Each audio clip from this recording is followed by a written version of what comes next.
그런데 제 인생은 남들이 듣기에 재미있다고는 할 수 없어 막상 할 이야기가 없더군요. 그런데 하나 제 인생에 특이한 점이 있다면 제가 일을 하면서 만난 고객들이었습니다. 재미있고 신기한 이야기는 아니지만 길에서 흔하게 만나고 접할 수 있는 이야기들은 아니기 때문에 제게 충격을 준 고객들에 대한 이야기를 해보려고 합니다. 제가 만난 고객들은 남들이 흔하게 겪지 못할 만한 경험을 한 사람들도 있고 본인이 특이한 일들을 많이 벌이는 사람들도 꽤나 있습니다. 그도 그럴 게 제 직업이 보험 설계사라서 직업 특성상 다양한 사람을 만날 수밖에 없는 직업이기 때문이죠. 그런데다가 요즘 사람들이 가장 신경 쓰는 건강과 돈이 걸린 문제이다 보니 보험금을 노리고 보험사에 사기를 치려는 사람이나 기상천외한 일들을 벌이는 경우도 꽤나 많습니다. 그리고 이 업계에 오래 있다 보니 돈에 눈먼 사람이 어떻게 되고 돈이 사람을 어디까지 망가지게 하는지를 볼 수 있었습니다. 사람의 추악한 모습들이죠. 그런 것들을 많이 보게 되었습니다.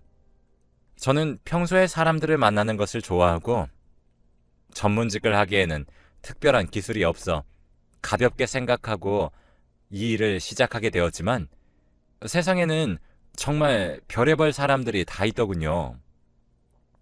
그런 사람들 덕에 저도 별의별 보험 사기 사례들을 알게 되었고요. 돈이 사람을 망친 경우들에 대해 이야기하면서 다들 이런 일에 엮이지 않게 조심하고 너무 욕심을 부리면 사람이 어디까지 망가질 수 있는지에 대해 말하고 싶어 이야기를 해봅니다.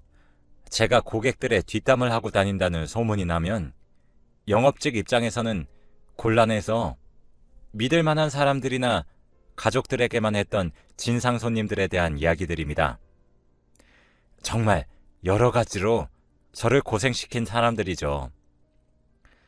간단하게 제 소개를 하자면 저는 위에서 언급했듯이 보험 설계사입니다. 나이는 올해로 49입니다. 내년이면 쉰이라니 세월 참 빠르네요. 특히 작년은 코로나다 뭐다 하며 정신이 없어 더 빠르게 1년이 흘러간 것 같아요. 그리고 저는 두 아이의 엄마이기도 합니다. 이거 외에 딱히 소개할 말이 없네요. 계속해서 이야기를 이어나가자면 저는 꽤 오랫동안 보험 설계사로 일을 했다고 자부할 수 있습니다. 사람 만나는 걸 좋아하다 보니 이 일도 오랫동안 할 수 있었던 것 같네요. 일한 기간이 긴 만큼 저는 정말 많은 사람들과 만났습니다. 가장 먼저 얘기하고 싶었던 건 주위에서 가장 흔하게 발생해서 제 기억에 남았던 일이에요.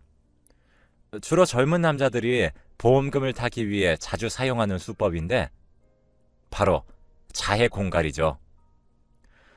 저는 젊어서 고생하면 늙어서도 고생한다고 생각을 하고 있기 때문에 자기 몸을 걸고 그런 일을 하는 것이 너무 이해가 안 가지만 보험을 많이 들어놓으면 보험금이 꽤 나와서 생각보다 자주 발생하는 사례입니다. 다행히도 요즘은 길이나 차에 CCTV나 블랙박스가 많아져서 사건을 조작하려는 시도를 해도 거짓말인 게 금방 들통나기 때문에 많이 발생하지 않고 있지만 CCTV나 블랙박스가 지금처럼 보급되기 전에는 꽤나 자주 발생했던 일이었습니다. 오토바이나 자동차에 치이는 척하는 게 가장 흔한 수법이고 요즘은 블랙박스를 의식해서인지 블랙박스를 달기 힘든 자전거나 전동 킥보드를 노리는 사람들도 덜어 있어요. 그리고 요즘 번화가나 도로에서 전동 킥보드를 자주 볼 수 있기도 하고 조금만 복잡한 곳에서 제대로 된 대책도 없는 전동 킥보드에 치이는 척을 하면 정말로 사건이 발생한 건지 구분할 방법이 없습니다. 그리고 제가 이런 방법을 젊은 남자들이 자주 시도한다고 말한 이유는 일단 몸이 건강하기 때문에 만약 다치더라도 금방 회복할 자신이 있으니 자기들의 건강만 믿고 시도하는 경우가 많기 때문입니다. 그러다가 잘못돼서 크게 다치면 후유증이 남을 텐데 말이죠. 그렇게 다친 척을 하거나 실제로 다친 몸을 이끌고 자동차나 전동 킥보드를 운전한 사람에게는 합의금을, 보험회사에서는 보험금을 뜯어내려고 하죠. 옛날에는 이런 사건에 관련된 법도 보험 조항도 거의 없었다 보니 보험사 측에서 돈을 지불하지 않아도 되는 경우임에도 불구하고 억울하게 돈을 지불하는 경우도 덜어 있었죠. 하지만 요즘은 관련 법이나 조항이 생겨나고 있어서 아무리 자기는 억울하게 다쳤다고 주장을 해도 의심스러운 정황이 있고 조사를 했을 때 거짓말이라는 것이 들통나면 보험금을 받아내기 힘듭니다. 그리고 보통 이런 짓을 하는 사람들은 굉장히 뻔뻔한 사람들이 많은데 제가 자해를 하는 경우는 보험금을 드릴 수 없다고 아무리 설명을 해도 그저 바닥에 드러누워 떼쓰는 5살짜리 아이처럼 굴며 보험금을 달라고 하는 경우까지도 있었죠.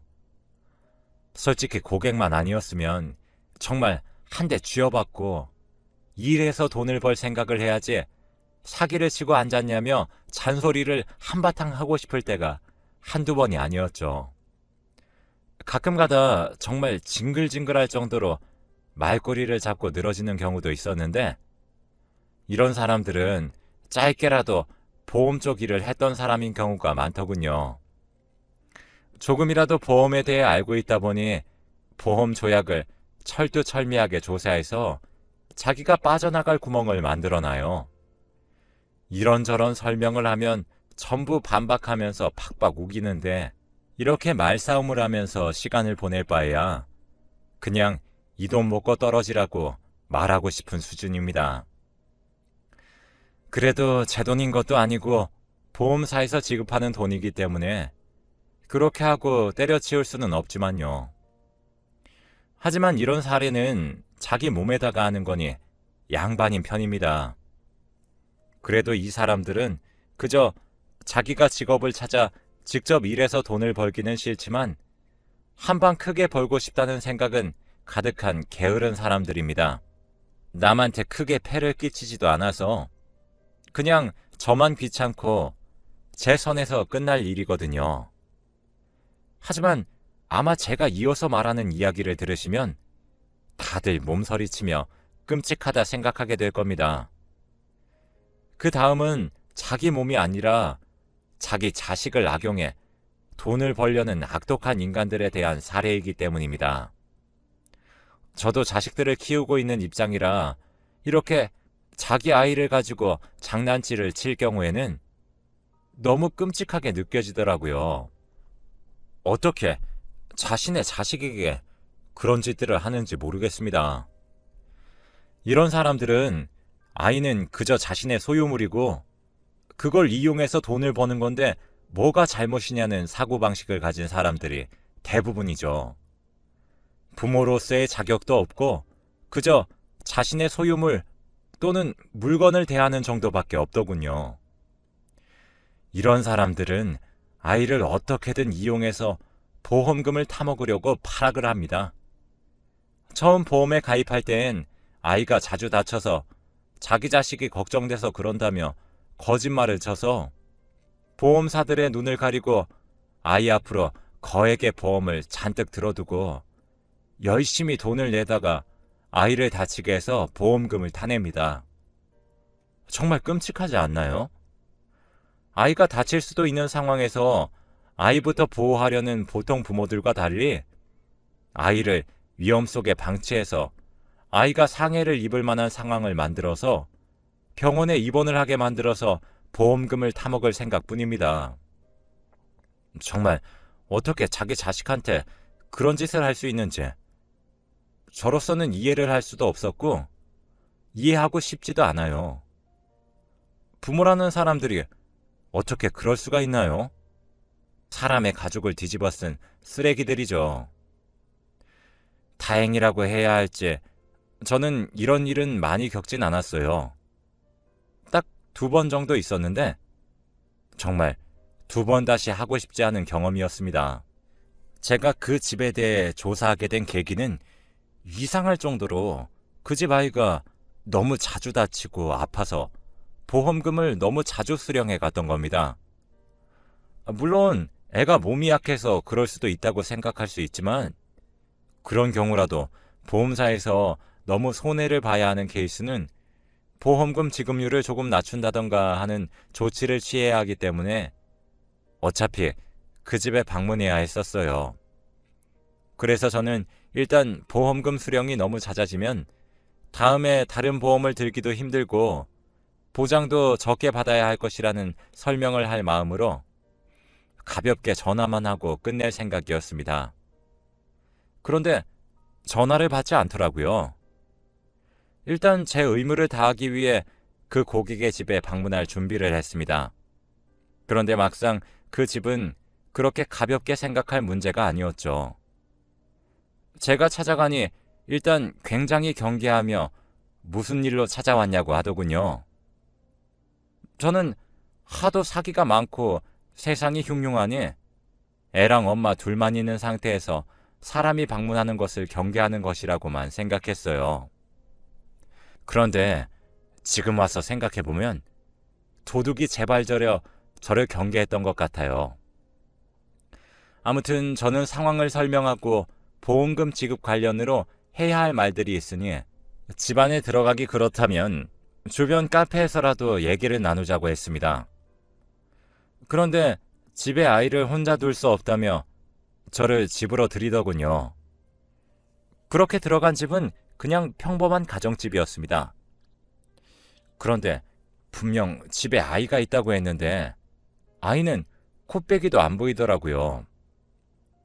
그랬지만 제가 방문할 시간이 애매하다 보니 낮잠이라도 자나보다 하며 금방 신경을 끄고 아이 엄마에게 제가 준비해온 이야기를 해줬습니다.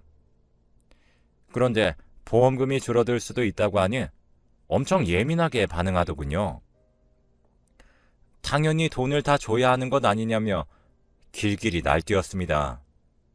제가 아무리 설명을 해도 그저 자기는 돈을 꼬박꼬박 내고 있으니 전부 다 보장해줘야 한다며 소리쳤어요. 제가 아무리 차근차근 설명하려 해도 소용이 없었습니다. 그런데 너무 시끄러웠던 탓일까요? 아이가 방에서 고개만 빼꼼 내밀고 상황을 살피더군요. 그런데 고개만 살짝 나온 상태인데 아이의 몸이 왜소한 편이라는 것은 한눈에 보이더군요.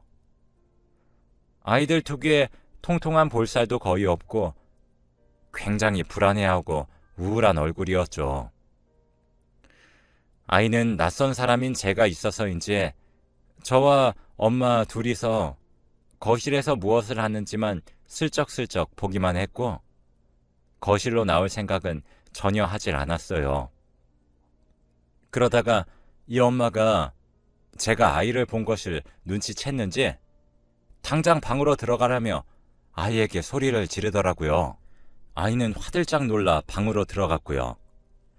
그런데 아무리 생각해보아도 아이가 걱정돼서 보험을 잔뜩 계약한 사람의 태도라고 하기엔 뭔가 싸한 기분이 들었습니다.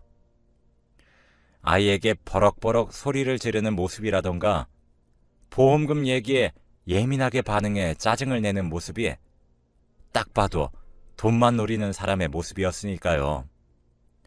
그리고 아이에게 관심을 보이자 저에게 당장 집 밖으로 나가라 하더군요.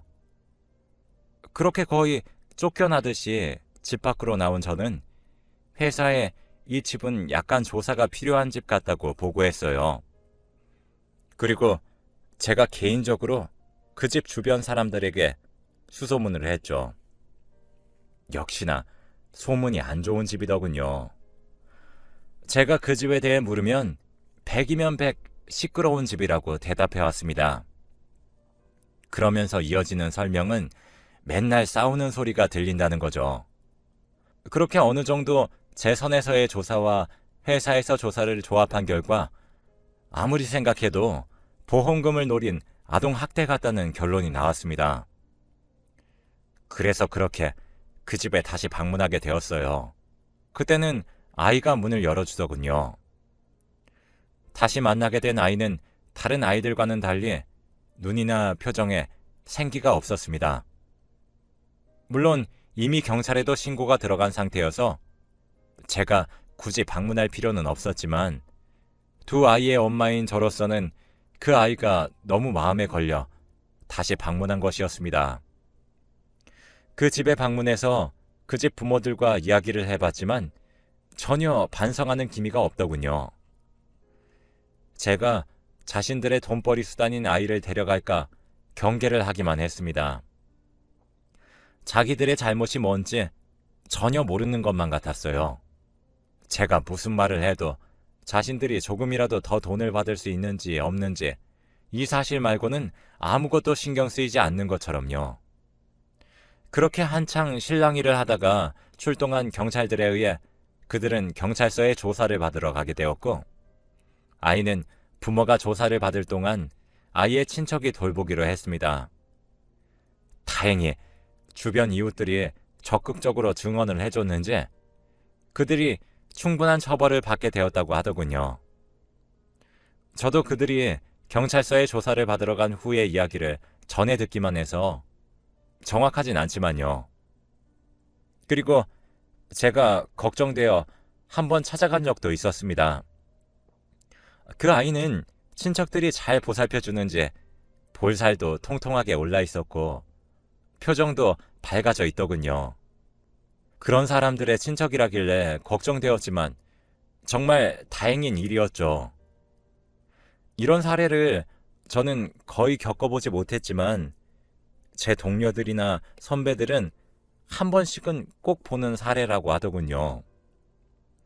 그리고 이런 사건들은 제가 겪었던 사례처럼 쉽게 해결되는 경우는 거의 없고 가족 개인의 일이니 가족끼리 해결하라는 말과 함께 경찰에서도 그냥 풀어주기도 한다고 하더군요. 여러분이 만약 주변에 고통받고 있는 아이를 보게 된다면 남의 가정사에 끼어드는 것이란 생각은 잠시 접어두고 신고해 주시길 바랍니다. 이런 일은 주변 증언과 관심이 가장 크게 작용한다고 하더라고요. 또 일명 나일롱 환자라고 하죠. 주로 어르신들이 입원할 정도로 심각한 병이나 부상도 아닌데 입원실에서 태어나지 않고 버티는 것을 이야기하는 경우인데요. 나일롱 환자들은 보통 돈보다는 다른 것을 노립니다. 그것은 바로 사람들의 관심과 보살핌이죠. 나이가 들면 여기저기 아프기도 하고 스스로를 돌보는 일도 그렇게 쉽지만은 않죠. 그래서인지 오히려 병원을 더 선호하는 어르신들이 꽤 계시고요. 돈을 노리고 하는 행동이 아니다 보니 악질적이라고 할 수도 없습니다. 하지만 계속해서 보험금을 지급해줘야 하는 보험사의 입장이나 병실에 자리가 모자라 입원이 필요한 환자를 다른 병원으로 보내야 하는 병원 입장을 생각하면 환자들을 그저 안타깝다고 받아주기엔 곤란한 상황이죠. 물론 어르신들은 병실에 있으면 밥도 챙겨주고 다른 어르신들과 대화도 하고 하니 적적하지 않아 좋고 보험사에 돈도 다 냈는데 왜 그러냐 하실 수 있지만 솔직히 보험 설계사 입장에선 이런 경우로 꽤나 곤란을 겪습니다. 제가 앞서 이야기한 사례들은 명백한 본인의 과실이기 때문에 증거만 잘 잡아내서 경찰에 신고하든 보험사에서 개별적인 조치를 취하든 하면 되는 일이긴 한데 나일롱 환자들은 정말 아파서 아프다고 하는 것이니까 굉장히 애매하거든요. 물론 병원에 입원해야 할 만큼 심각하게 아프지 않은데도 자기가 아프다고 하는데 병원 측에서 환자를 돌려보낼 수는 없는 일이니 병원 측도 애매해지는 것이죠. 제가 실제로 경험한 한 어르신의 경우엔 자식들이 어르신 앞으로 보험만 들어놓고 보험비만 내면서 정작 어르신은 바쁘다고 방치하는 집이었습니다. 하필이면 아내분도 돌아가셔서 혼자 지낼 수밖에 없었던 분이셨습니다. 여기까지만 말해도 예측 가능하셨죠? 어르신 혼자 계시다가 넘어지셔서 한번 크게 다치신 적이 있어요. 그때 병원에 입원하셨습니다. 나이가 꽤 있으셔서 완치하는데도 시간이 오래 걸렸고, 그러다 보니 병원에 꽤 오랜 시간 입원을 하게 되셨습니다. 혼자서 적적하게 지내야 하는 집과는 달리 병원에서는 밥도 챙겨주고 난방비 걱정 없이 적당한 온도를 계속 유지해주고, 심지어 어디가 불편하다고 하면 바로바로 도와줄 간병인분도 계시니 시간이 지나 다 나으셨음에도 불구하고 병원에 남아 계셨습니다. 계속 어딘가가 아프다고 이야기를 하시면서요. 그리고 병원에는 비슷한 나이대의 어르신들도 같은 병실에 여러 명 계시니 편하게 이야기 나눌 수도 있고 해서 더 좋으셨나 봅니다.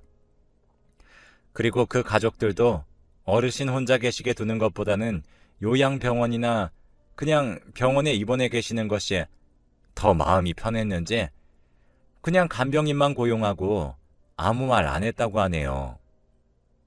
그런데 그분은 요양병원이 아니라 일반 병실에서 그렇게 오래 버티시는 게 문제가 되었던 건데요. 저도 제 일을 해야 하다 보니 어르신이나 보험금을 내고 있는 그 자식들에게 정확한 사정을 듣고 보험금 지불 문제와 새로운 보험 권유를 위해 정보 수집이 필요했습니다. 그래서 어르신께 조심히 왜 요양병원이 아니라 일반 병실에 계시냐고 여쭙자 주변에 있는 요양병원들이 자리가 다 차서 들어가기도 힘들고, 만약 들어가게 된다고 해도 거기서는 다 늙어 빠져서 죽는 날만 기다리는 느낌이라고 싫다고 하시더군요.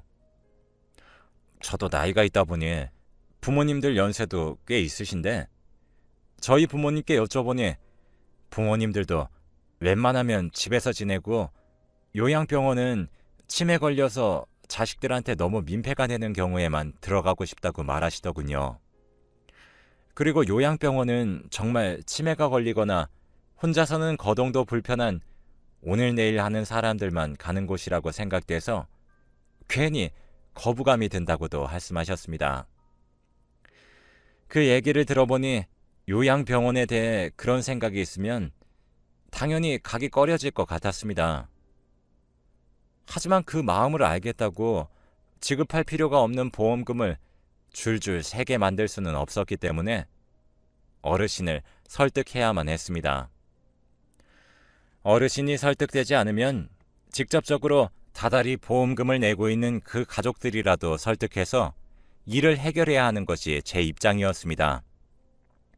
전화를 하면서 대화를 나눠보니 어르신은 그저 싫다는 말만 반복하며 어차피 내가 아파서 병원에 있는 거고 불법도 아니고 돈도 내고 있는데 뭐가 문제냐고 역정을 내셨습니다. 그 집 자식들도 같은 입장이었고요. 저는 제가 설득할 대상을 어르신의 자식들로 바꿔 계속 이런 식이면 보험사에서 지원해 줄 수 있는 보험금이 줄어들 수밖에 없다고, 다른 보험으로 바꾸려고 해도 불이익이 있을 수밖에 없다고 이야기했습니다. 그 자식들은 불이익이 있을 수도 있다는 소리에 마음이 바뀌었는지 자기들끼리 얘기해 본다고 어르신도 자신들이 설득하겠다고 이야기하더니 며칠 뒤 저에게 전화가 왔습니다. 어르신은 요양병원으로 병실을 옮기게 되셨다고요. 그러면서 보험에 대해 이야기를 조금 하고 잘 마무리되었습니다. 이런 경우는 솔직히 저도 어르신들의 입장을 충분히 이해하고 있기 때문에 저도 마음이 참 아프지만 보험이 자선 사업이 아니어서 어쩔 수 없는 부분이었습니다. 제 이야기는 여기까지입니다. 다들 올 한 해도 코로나 조심하시고 건강하게 보내시길 바랍니다. 다음에 재미있는 이야기가 생기면 다시